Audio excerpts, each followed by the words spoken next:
Je m'appelle Salomé Soulet et je suis actuellement doctorante en 2e année à l'Institut Sophia Agrobiotech de Sophia Antipolis.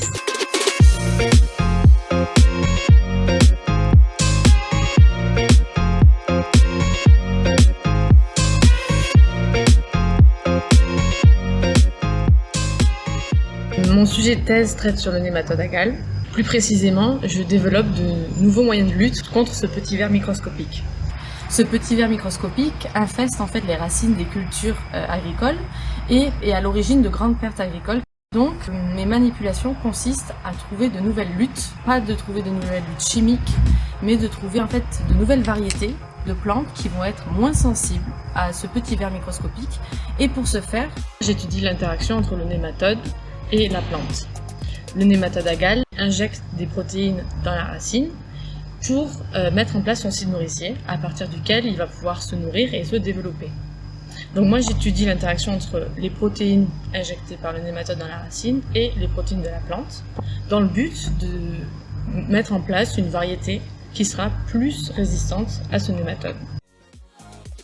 Le développement de nouvelles résistances est basé sur le respect de la santé de l'homme et de l'environnement. D'autant plus que ces nouveaux moyens de lutte doivent être durables et efficaces dans le temps. C'est-à-dire qu'il y a des populations de nématodes qui, avec le changement climatique, arrivent à contourner les résistances qu'on a déjà découvertes. Donc ma recherche consiste à en découvrir de nouvelles et si possible qu'elles soient durables dans le temps. Je suis ici par un parcours en biologie. J'ai d'abord fait une classe préparatoire en biologie, puis j'ai pu intégrer une école d'agronomie. Par cette école, j'ai eu l'occasion de faire de nombreux stages et à travers ces stages, j'ai pu découvrir de nombreux domaines, que ce soit l'économie, la biologie bien sûr, mais aussi l'écologie et l'environnement. Et j'ai découvert que ce qui me plaisait vraiment, c'était de comprendre, d'analyser pourquoi telle molécule a un impact sur telle molécule, pourquoi il y a une interaction entre cette plante et cet organisme, ce qui m'a amené à la recherche fondamentale, qui m'a permis ensuite de découvrir ce sujet de thèse sur lequel je travaille aujourd'hui.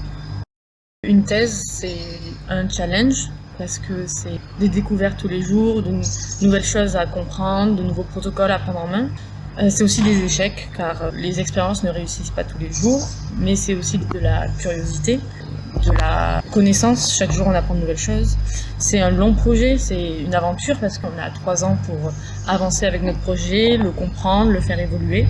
Et on est un peu fasciné aussi par l'avancée. En 3 ans, on a de nouvelles techniques, donc on essaye de comprendre comment elles marchent, qu'est-ce qu'on pourrait faire avec ces techniques. On essaye d'être acteur et on se pose des questions sur qu'est-ce qu'on pourrait apporter pour notre société. J'aimerais pouvoir trouver des solutions pour notre système agricole, donc par le développement de nouvelles résistances plus durables dans le temps.